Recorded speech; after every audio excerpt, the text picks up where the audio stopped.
I am forced into speech because men of science have refused to follow my advice without knowing why. It is with considerable reluctance that I disclose my reasons for opposing the start of a more expedition to the Antarctic. The more so because my warning may be in vain. Doubt of the real facts is inevitable, yet if I suppress what will seem extravagant and incredible, there will be nothing left to tell. The photographs will be regarded as nothing more than clever fakes, and my ink drawings will be jeered at as obvious impostures. However, I must rely on the judgment of the few scientific leaders who have sufficient independence of thought to weigh my data on its own hideously convincing merits, and hope that they have enough influence to deter the exploring world from any expedition in the region of those mountains of madness.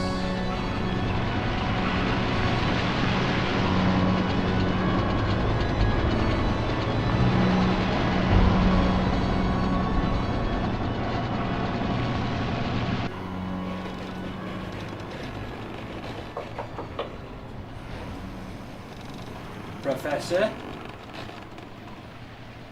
Professor Dyer? Danforth? Professor Atwood thought I should wake you. I thought you might like to see this. Right, yes. Our expedition set sail from Boston Harbour on September the 2nd, 1963.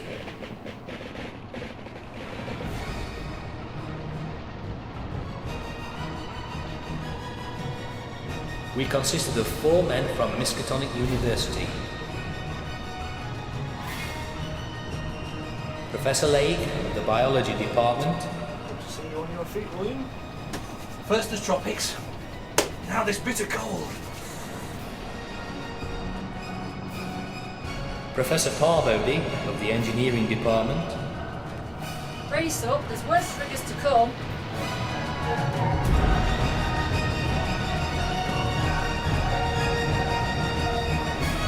Tell me those aren't mountains. No, just atmospheric effects. It's a mirage. And myself, Professor William Dyer, representing geology and leading a team of 16 assistants, 7 graduate students from the university and 9 skilled mechanics. Strikingly vivid, like the battlements of some unimaginable cosmic castle. Unimaginable, indeed. We sought to secure deep-level specimens of rock and soil from various parts of the Antarctic continent. Our findings will be reported back to the Arkham Advertiser's powerful wireless station on Kingsport Head, Massachusetts. We hope to complete our work during a single Antarctic summer.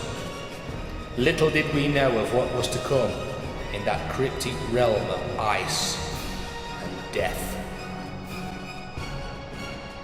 On October the 20th, we regained open water and reached the Antarctic Circle. 6 days later, a strong land blink appeared on the south. By noon, we could see the Admiralty Range, a vast and lofty snow-clad outpost of the Great Unknown. The last lap of our voyage as we rounded Cape Adair was vivid and fancy-staring. Gusts of wind swept through those desolate summits with the vague suggestion of a wild, half-sentient musical piping that seemed to me disquieting, perhaps even dimly terrible.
November the 8th.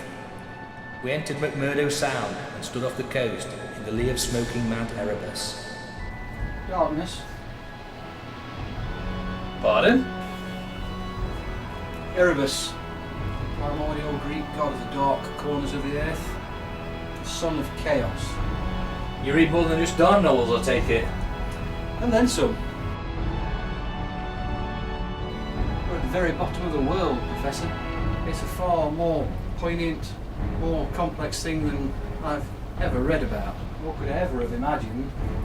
And we've yet to venture further than the likes of Scott and Shackleton. And here we are, in the presence of primordial gods.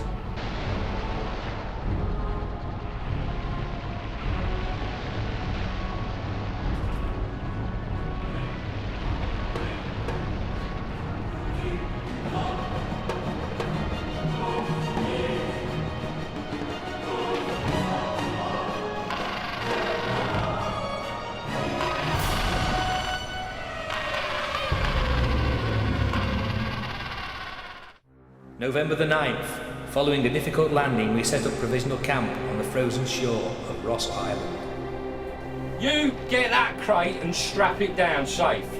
You get down below and get that radio working.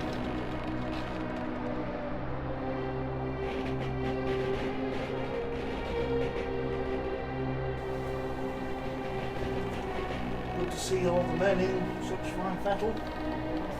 Barely much colder than the New England winter. We shall keep headquarters aboard the Arkham. We should complete our work in a single summer. What if you don't? Then we can winter on the Arkham and send the Miskatonic north for another summer's supplies before the ice takes hold. Right you are. Bloody scientists. Oh, lad. Oh, sheep. We will set up another camp on the barrier and assemble the planes there, then use that base as a storage cache. We will need 2 planes to carry the exploring material.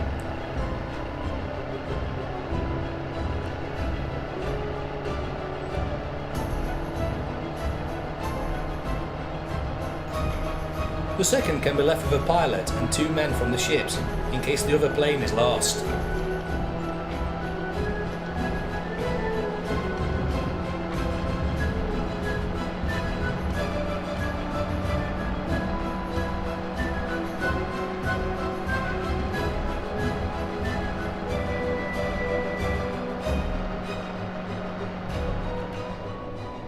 Later, we would establish a permanent base 600 to 700 miles southward, beyond Beardmore Glacier, on a plateau of some 8,500 feet above the sea level.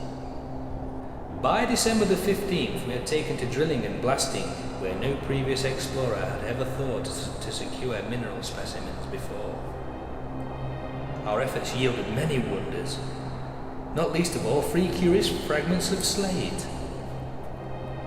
Notice the queer triangular striated marking.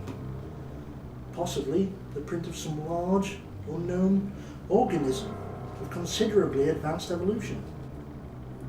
Not unlike ripple effects, commonly found in sedimentary rocks. Where did you say you found these?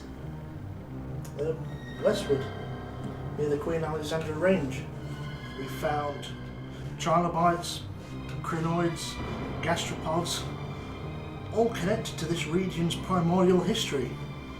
Why can't this be biological? Because it is. illogical. This slate is of such an advanced geological date, it would preclude the existence of any life at all above the unicellular. Or at the most, the trilobite age.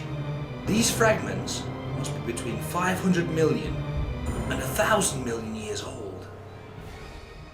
At length, we had resolved to move the base camp eastward by 500 miles in order to establish whether Antarctica was one continent or two.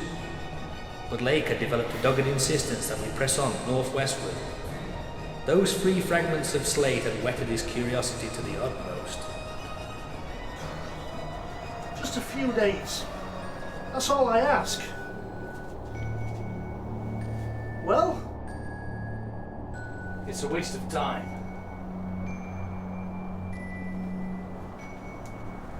If we stick to the plan and move the camp westward now, with haste and care we might just complete the work by March. And avoid winter altogether. Stick to the plan? We could be sitting on something that could radically revolutionise science as we know it. Damn it, Bill. Whatever happened to the age-long pursuit of the unknown? To hell with this. He has a point. I've said all I have to say on the matter. And how? You're being bull-headed and unreasonable. If he's wrong and you're right, you ought to give him a chance to make a fool of himself. January 11th. Lake's persistence finally paid off. With Parbody and 5 others, he headed west, while the rest of the camp stayed put. Lake's team returned a week later, with more of the Archaean slate. I still fail to see the good sense of your demand for an interlude, requiring the use of the plane, many men, and the whole of the expedition's mechanical apparatus.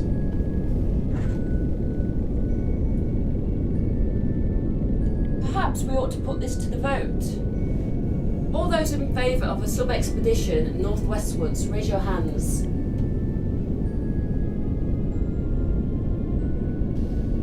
I see. Very well. The rest of us will remain here and work out final plans for the eastward shift. Those headed northwestwards with Professor Lake better get your things together. All right, you heard him. Let's move. Come with us, Bill. Good luck. January 22nd, 4 a.m. The first wireless report came just 2 hours after Lake's team had departed. Lake spoke of descending and starting the small-scale ice melting and boring at a point some 300 miles away. 6 hours later, a second message told of the discovery of more slate fragments with markings like those that had caused the original puzzlement. It would be another 3 hours before they took to the air again. Winds almost too fierce. Can you hear me? Can you hear me?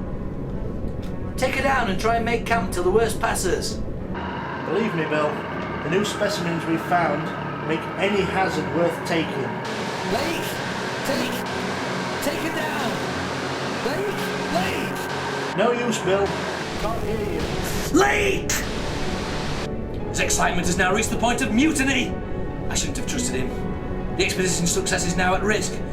Thanks for his reckless folly. What now? Now, Wait.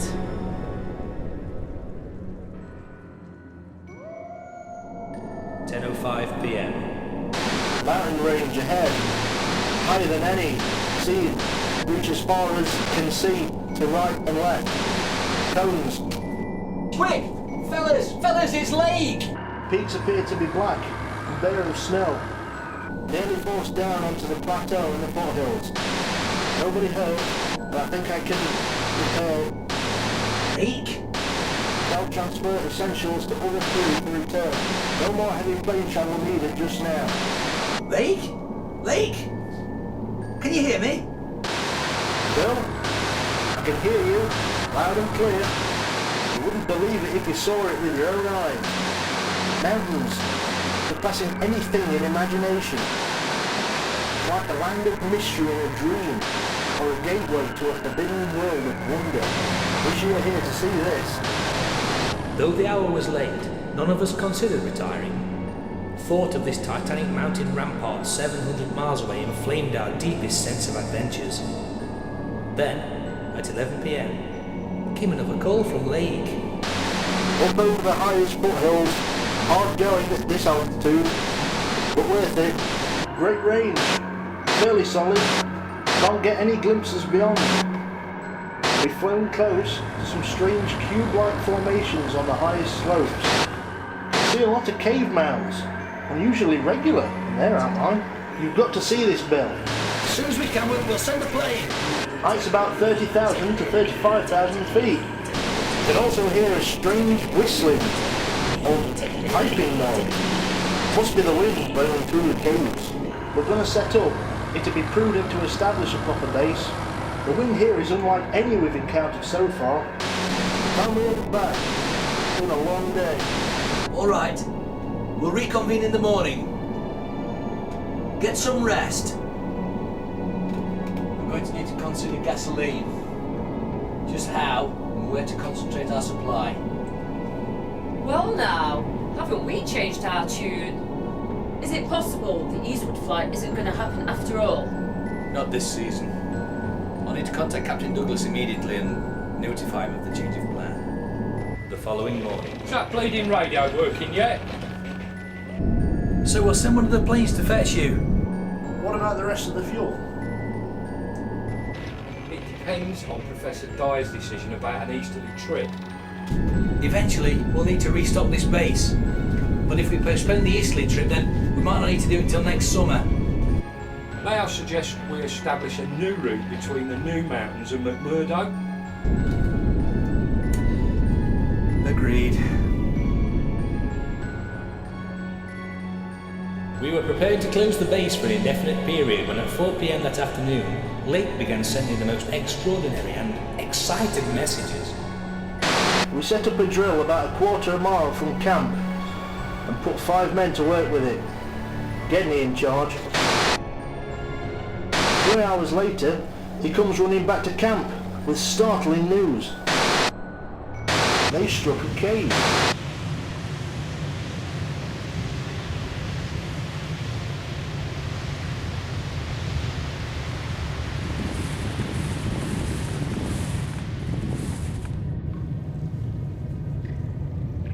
Could be a huge subterranean system formed by trickling groundwaters of a bygone tropical world. The last deposits must have been during the Oligocene age, 30 million years ago. But this only tells us when the cavern was closed.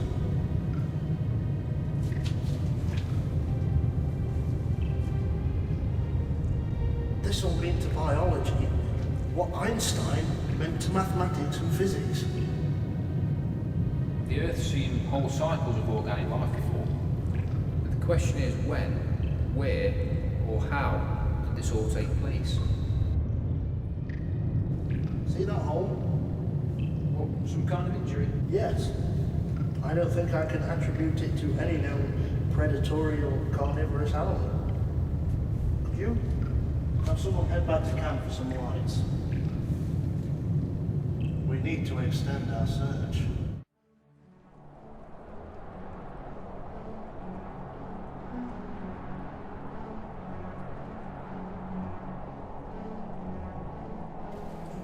Look at these peculiar soapstone fragments. Oh, look at them ducks! What the hell's the matter with the ducks?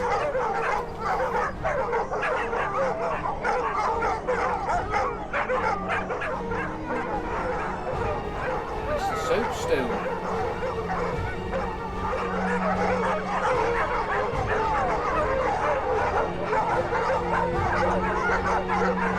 What kids?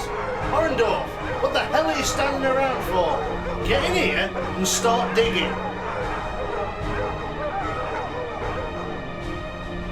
9:45 p.m. Professor Lake!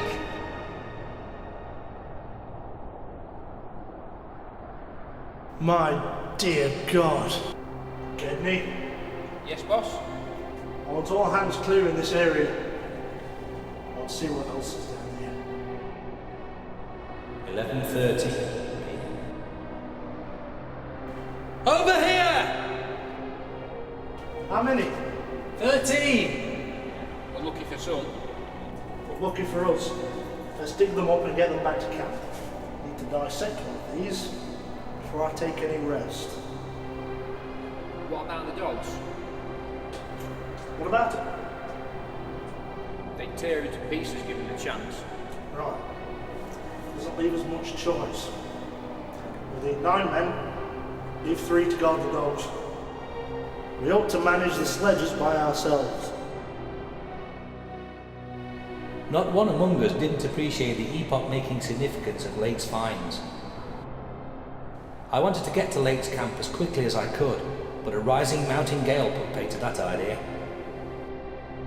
But within an hour and a half, interest again rose to banish disappointment. I'm now making a crude attempt at dissecting one of the specimens.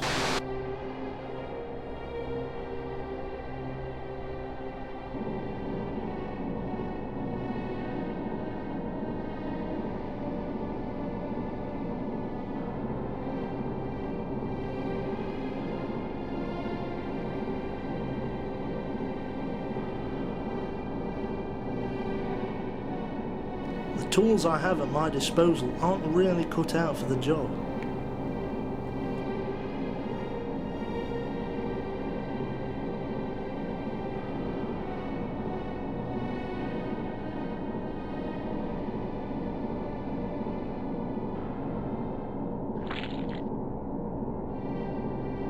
Existing biology will have to be revised. These creatures were no product of any cell growth science knows about.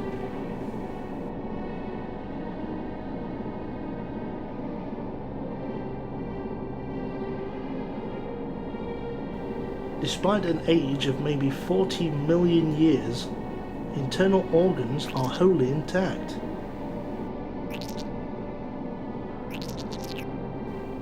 While externally you wouldn't hesitate to call them animal, internally they're completely different. Heat from the gas stove and the lamps has thawed out a thick, dark green fluid. It's blood. And the smell. We built a snow corral a safe distance away from the dogs. The smells made them more restless than ever. I'd hoped this dissection would give us some answers, but it's only served to deepen the mystery.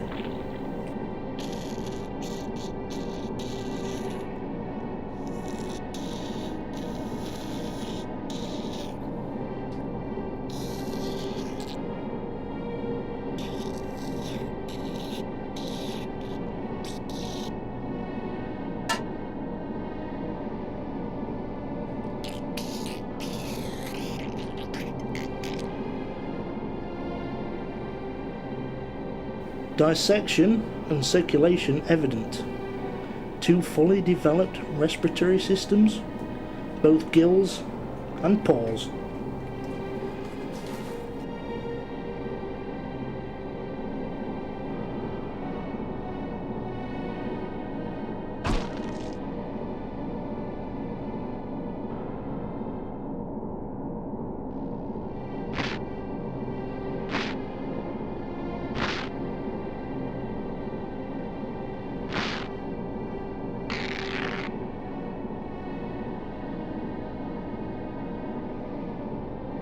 Clearly amphibian and adapted to airless hibernation.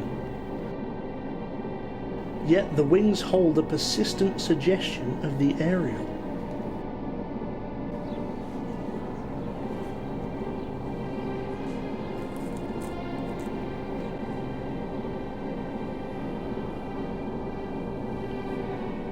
Vocal organs connected to main respiratory systems.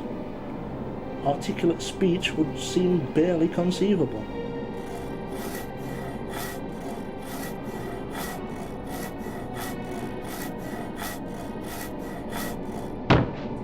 Something more rudimentary, like musical piping. Muscular systems developed almost prematurely.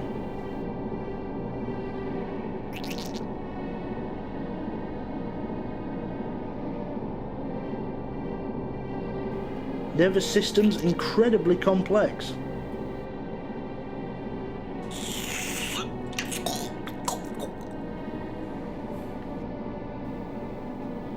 It has remarkably advanced 5-lobe brain, some signs of sensory equipment wholly alien.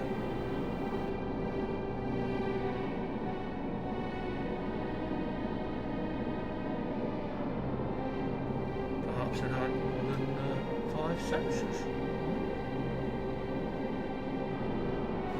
Leastways, a creature of keen sensitiveness and delicate differentiated functions. Much like the ants and bees of today. You have a name for them yet? Yes, I do. Remember that book Professor Armitage kept under lock and key in the university library? The Necronomicon? Yes, I do.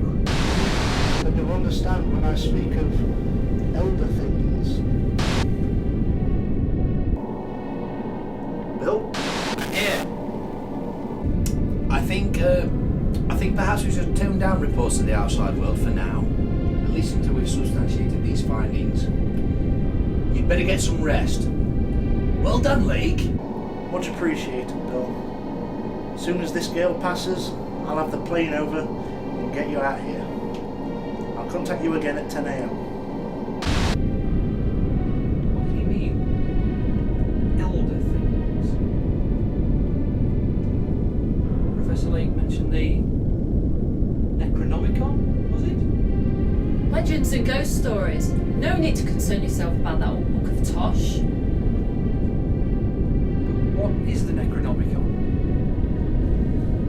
It's a book. A book containing an account of ancient extraterrestrial beings. Creatures of immense power who filtered down from the stars and concocted life on Earth as a joke. A mistake. It was written in the 8th century by a mad poet of Sarna, in Yemen. He went by the name of Abdul al-Hazred.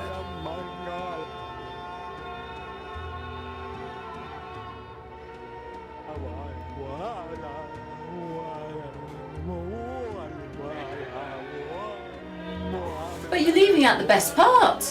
The stuff that would really give them the heebie-jeebies.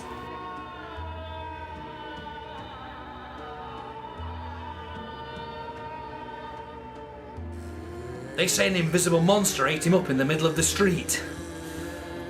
In broad daylight. He was an indifferent Muslim, worshipping unknown entities. He probably met his fate at the hands of those who disapproved.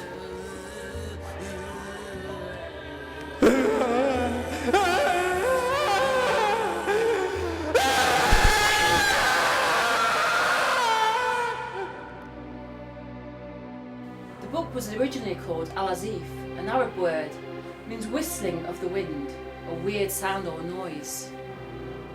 Or as some would have it, the nocturnal sound made by insects, supposedly the howling of demons. That's enough! Let's save this for breakfast, shall we? It's time we all got some sleep. None of us, I imagine, slept very heavily that morning. The excitement of Lake's discovery and the mounting fury of the wind were against such a thing. Any luck? No, but we did get the Arkham. Douglas has been trying to reach Lake too. Well, he's got a reliable plane and a shortwave wireless. No ordinary accident would have crippled all his equipment at once. Nevertheless, the stony silence continued. When we considered the force the wind must have had in this locality, we could not help but make the most direful conjectures. By 6 o'clock, our fears had become intense and definite. You've a plane left at McMurdo. It's in good shape and it's ready to go. In that case, I'll contact Sharman and order him to join us as quickly as possible. Hope for the best. But prepare for the worst. At intervals, I still tried to reach Lake, but all to no purpose. Sherman and two of Douglas's men, Gunnison and Larson, arrived at midnight. It's going to be a risky business, flying without a line of bases. Gentlemen, I think we are agreed. We have no choice. We turned in at 2 o'clock for a brief rest. 4 hours later, we were up again to finish the loading and packing of the plane. At 7:15 a.m., January the 25th, we flew northwestward. Silence continued to answer all calls to Lake's camp. Every incident of that 4.5-hour flight is burned into my recollection.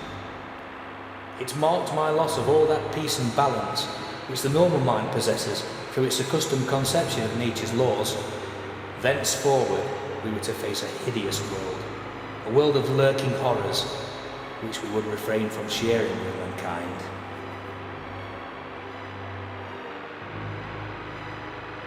Larson was the first to spy the jagged line of witch-like cones and pinnacles ahead.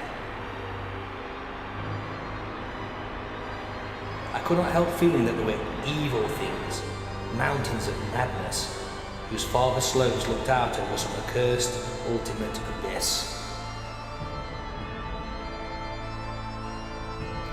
At that moment, I felt sorry that I had ever read the abhorred Necronomicon. Some hours after our landing, we sent a guarded report of the tragedy we found. Drill's broken. I don't know if I can fix it. Where is everybody?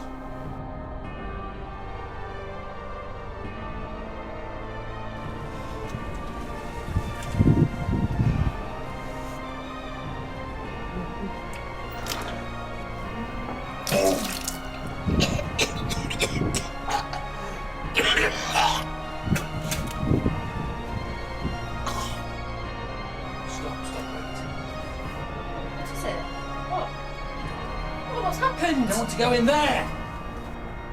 Jesus wept!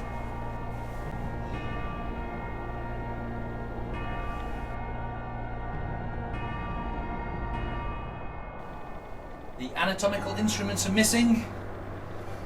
The gas stove's gone. Books. Writing materials. What the hell is going on here? I think we've seen enough.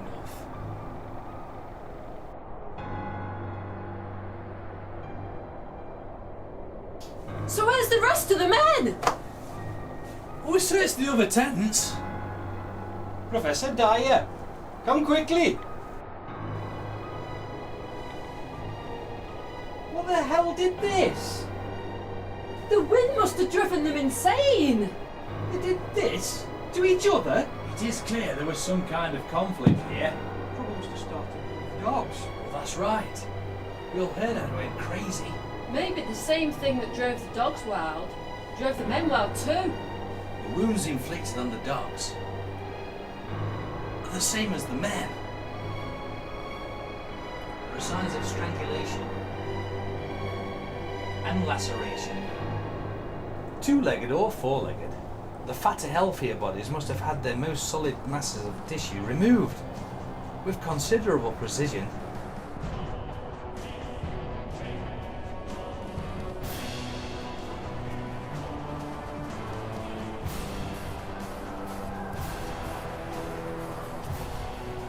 And around each victim, a strange sprinkling of salt, presumably taken from the provisions chests. I found 11 bodies. One's missing. Gedney! The son of a... Gedney couldn't have done all this. I don't see any other possible explanation, do you? Something else I want to see.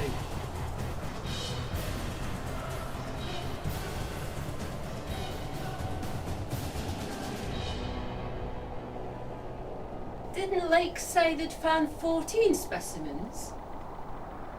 There's only 6. 8 missing. Those things? Lake said it himself, they were dead. Gedney did this! What? He overwhelmed 11 men? Ever tried to restrain a madman? Must have taken one of the dogs, those sledges, and those specimens with him. Now hang on! He can't have got far. Danforth, you're with me. The search for Gedney would be to no avail. After our day of terror and bafflement, we buried the dead and retired to a temporary camp.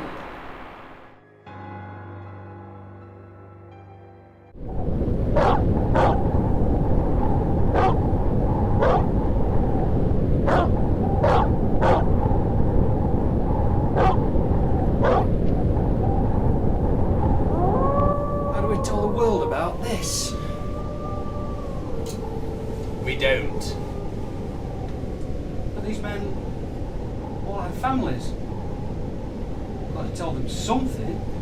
All they need to know is that Mother Nature wrought her worst. And all were lost. And Gedney? Unless we're able to hold him to account, then the same applies to him. He also had a family. It's not right. No, it certainly is not. Well, there's nothing we can salvage from the drill. I suggest we pack up and head back tomorrow. Agreed. But before we do, I'd like to take one last look at them mountains. But why do you want to do that, Bill? What the hell for? For League. And for the others. And for the age-long pursuit of the unknown.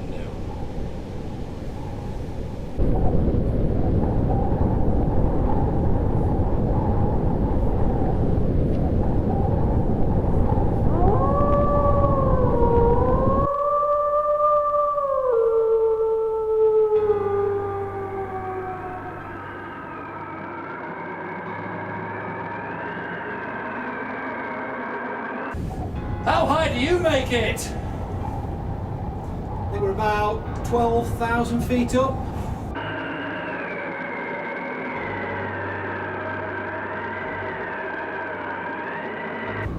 I think it's going to be about 24,000 feet to get over that next ridge. I'm going to have to travel light, maybe half a tank of fuel. Well, what are we waiting for?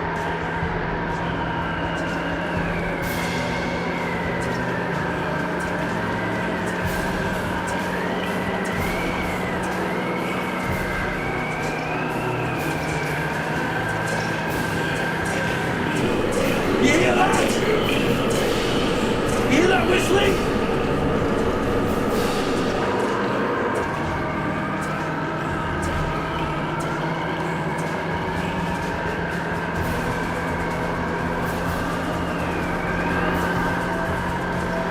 Dear Lord! But how? What kind of people have lived in a place like this, Professor? We should find somewhere to land and take a closer look. There's a spot.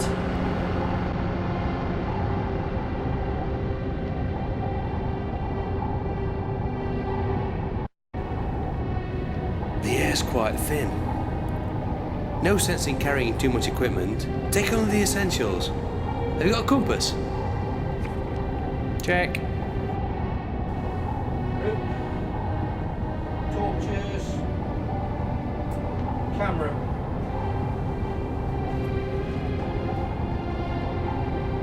Got a hammer, chisel, some specimen bags. Oh, and some paper, so we can tear it up in case we need to make a trail. Ah, the ancient principle of the hare and the hounds. Good thinking. Come on, let's go.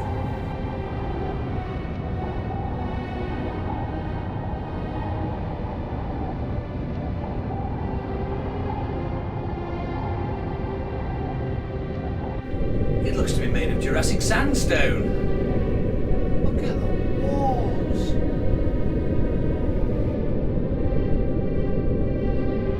Many of the buildings in the city proper are less ice chairs.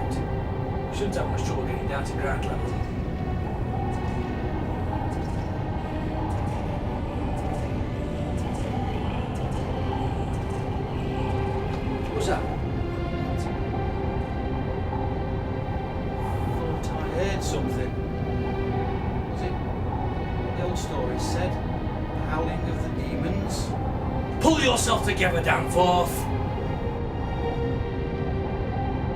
You got your telescope?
I thought I saw something. I haven't seen anything older than the Pliocene age yet, which would make this place 500,000 years old. Probably even older than that.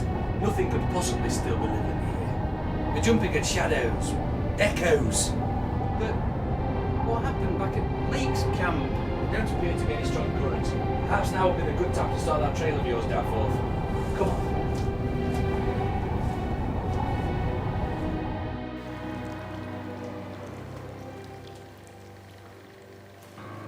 Look, a petrified material, originally wood.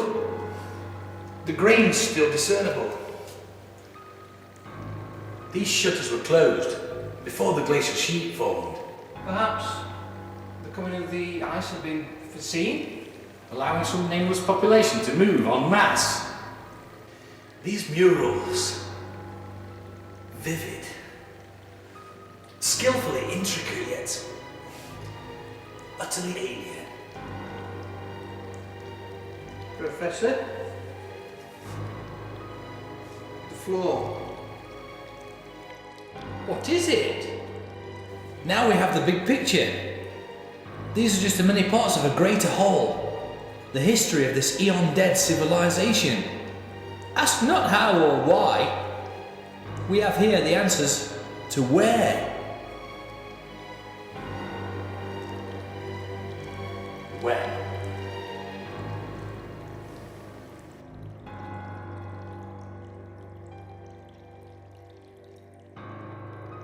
And what? Each chamber is a period in this world's glorious past. These maps and astrological charts provide a context to the events depicted on the walls. Come on, Danforth, we have much to learn.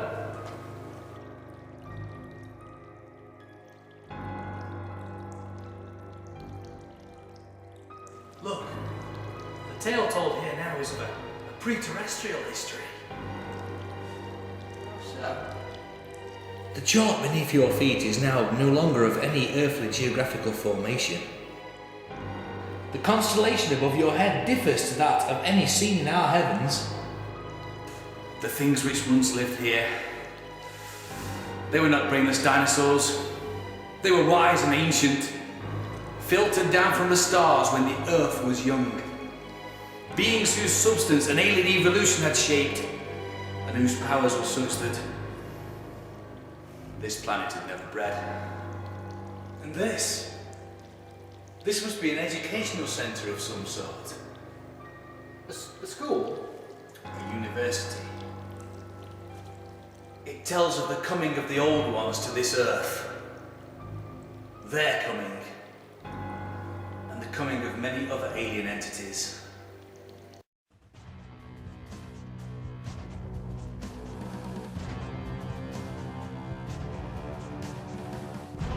They traverse the interstellar ether on their vast membranous wings.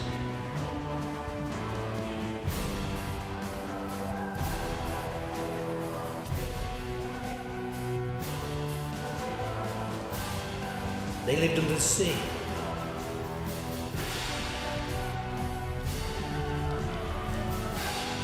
built fantastic cities.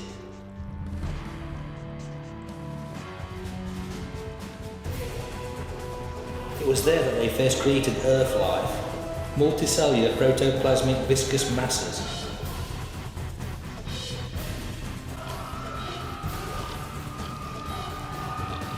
Ideal slaves, without doubt what Abdul al-Hazred called Shoggoths in his frightful Necronomicon. So, what that mad Arab said was true. With the aid of the Shoggoths, cities under the sea grew to vast labyrinths of stone. Not unlike this one.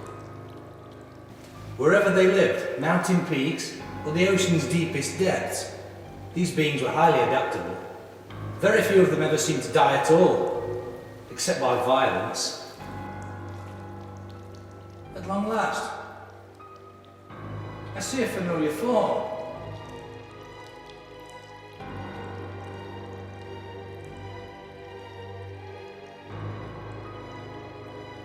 We were nothing more than an occasional meal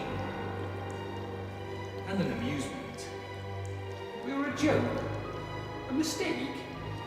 A byproduct of unguided evolution. Dear God. What hearts? The old ones survived the continental drift. However, the upheaval of new land in the South Pacific had tremendous implications. This creature here, Great Cthulhu.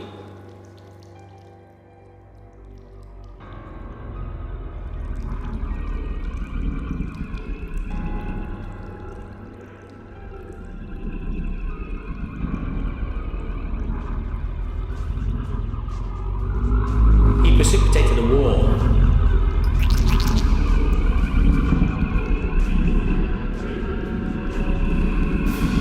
Which drove the old ones back to the sea. They would later establish peace, but then the lands of the Pacific sank again, taking with them the fabled city of Relié. The old ones would once again reign supreme.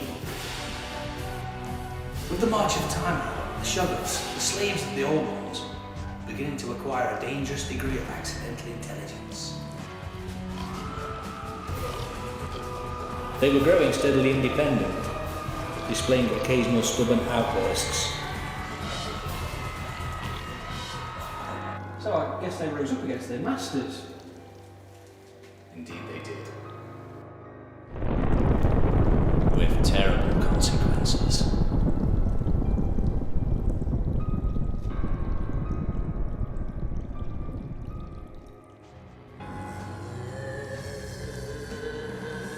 During the Jurassic Age, the Old Ones met fresh adversity in the forms of half fungus, half crustacean creatures.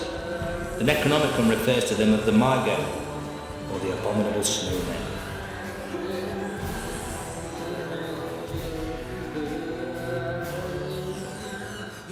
Doesn't sound like any abominable snowman I ever heard of. But they did reside in the Himalayas.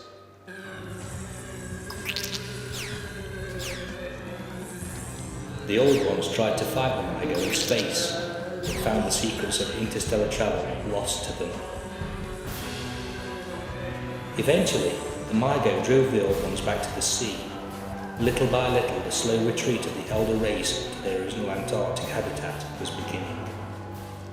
It seems there was one part of the ancient land that was shunned as evil. Cities built on it crumbled before their time. They were deserted. Then, a frightful line of the Earth's most loftiest peaks suddenly shot up amidst the most appalling din and chaos. Roughly 300 miles west from here, the Old Ones would pray to those mountains, but none ever went near them. They were afraid of them? Which would give us good reason to be afraid of them too. Nor is it to be thought that man was the oldest or the last of Earth's masters. The Old Ones were, the Old Ones are, and the Old Ones shall be again. The wind gibbers with their voices, and the earth mutters with their consciousness. Kadaf, and the cold waste hath known them. And what man knows Kadaf? ice desert of the south, and the sunken isles of the ocean hold stones, whereon their seal is engraved. As a foulness ye shall know them. They wait, patient and potent, for here shall they reign again. Perhaps I'm not now as sceptical about these old fears and old stories as I used to be. There may be a very real and very monstrous meaning in that old book about Cadath and the cold wastes. The city was hardly less strange. Soon after it was founded, the great mountain range became the seat of principal temples. Those curiously clinging cubes.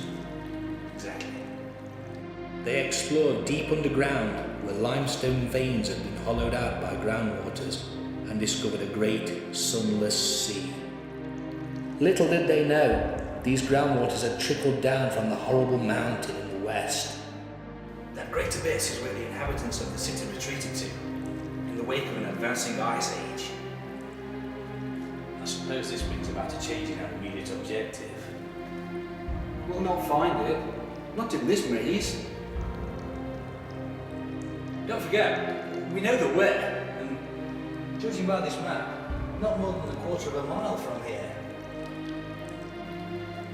We must be clear. We don't have enough batteries to let our torches burn forever.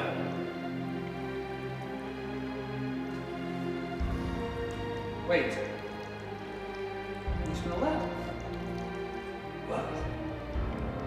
Gasoline. Damn it! Must have made it here by foot. And had at least a day's lead on us. Well, who? Gedney! Danforth, wait! The whistling.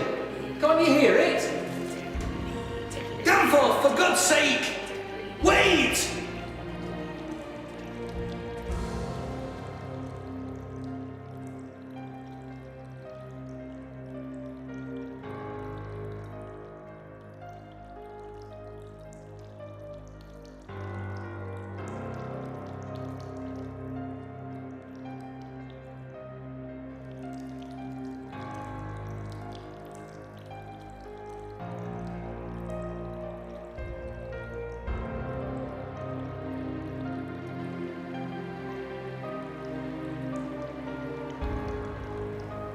Those things, Professor. They weren't dead. They're only sleeping.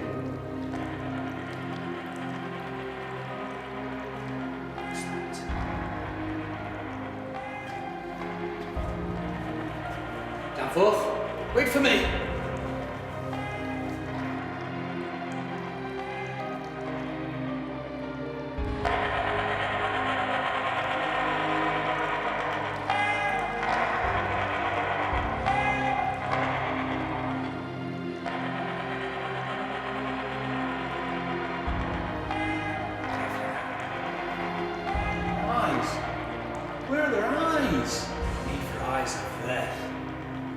Perpetual darkness of the sunless sea. I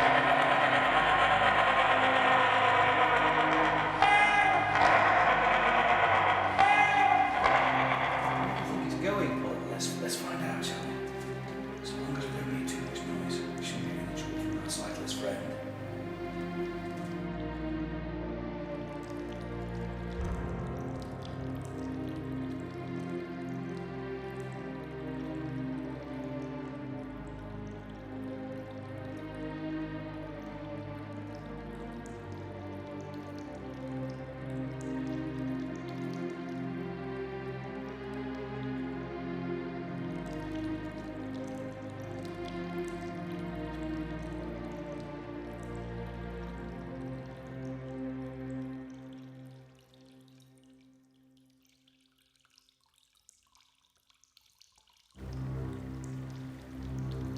The incline here is getting gradually steeper.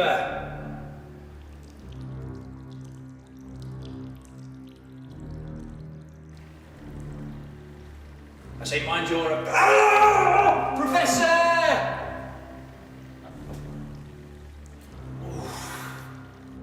You... alright? Fine. Little bruise, nothing broken.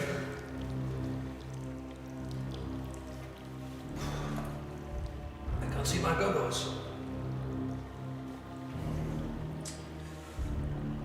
Damn it.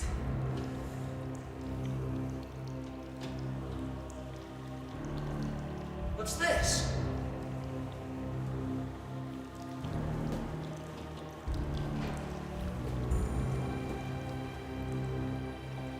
From the camp. We came this way. On the walls. They're different.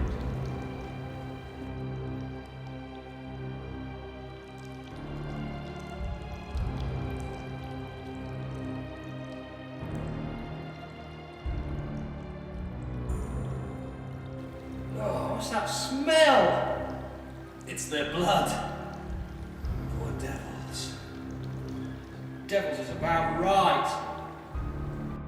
Don't you see, Danforth? They were the men of another age. Men of science, just like us. But what they did at the camp, what they did to Lake and the others. What indeed have they done? They woke up in the cold of an unknown epoch, greeted by barking quadrupeds and equally queer simians in strange wrappings. They were scientists to the last.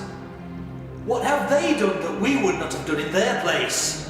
Well, I say we leave. Now. Wait! No dice. Seen enough, and I've heard enough. Thank you. Their heads, Danforth! They've been torn off! Which is exactly why I'm not sticking around.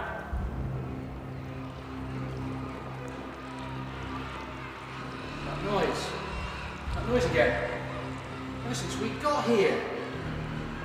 Only now, sounds like a train. Where's Professor? Run!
That thing, it's gone. It's gone! The coast is clear, come on!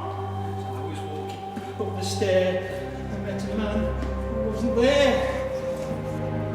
There again today. I wish he'd go away. We threaded our way back through the dead city and to the surface.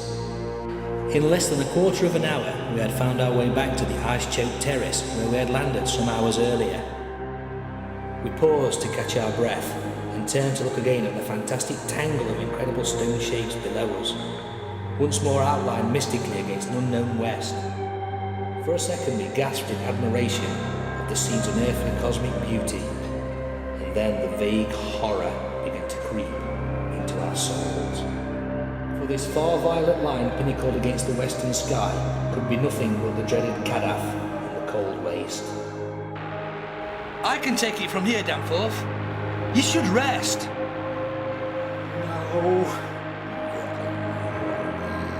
No. No, no, no!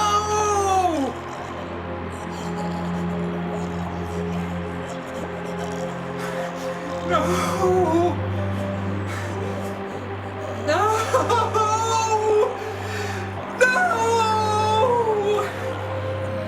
What is it, Danforth?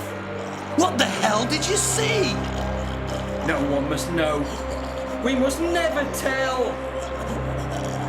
We must never tell.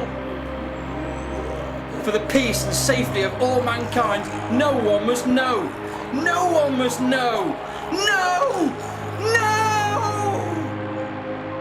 We decided to load the plane the next morning and start back. We vowed to safeguard the public's general peace of mind. On our return, Danforth was close to hysterics, but kept an admirably stiff upper lip. We reached the old base on the evening of the next day, after a swift non-stop flight. Our tale sounded realistic and prosaic enough not to tempt any of the others into emulating our flight. We said nothing more to the others than what we had agreed, and hid the samples we had gathered, our sketches and our camera films, for private development later on. A day later we made McMurdo Sound. In 5 days more, the Arkham and Miskatonic were shaking clear of the thickening field ice, and a fortnight later we left the last hint of polar land behind us altogether.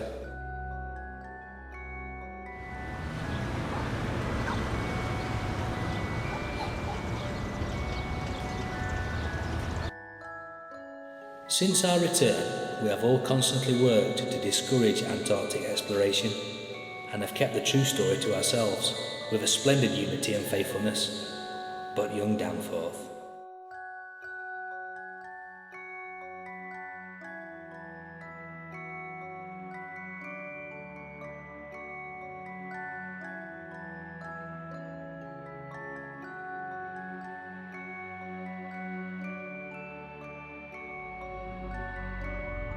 He is now to be among the few who have ever dared go completely through that worm-riddled copy of the Necronomicon. He still suffers.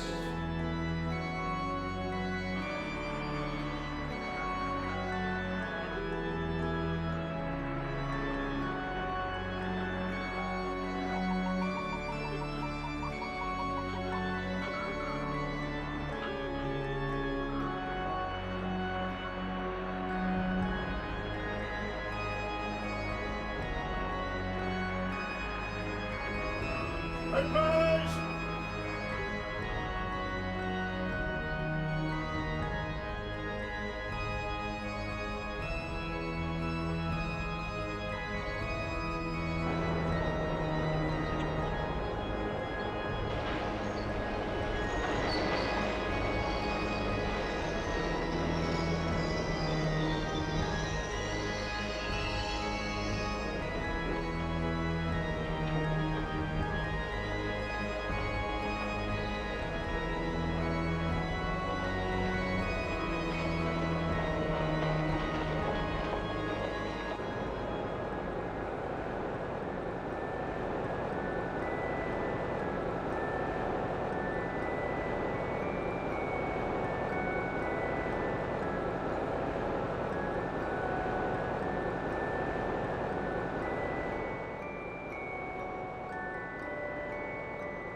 Dear God.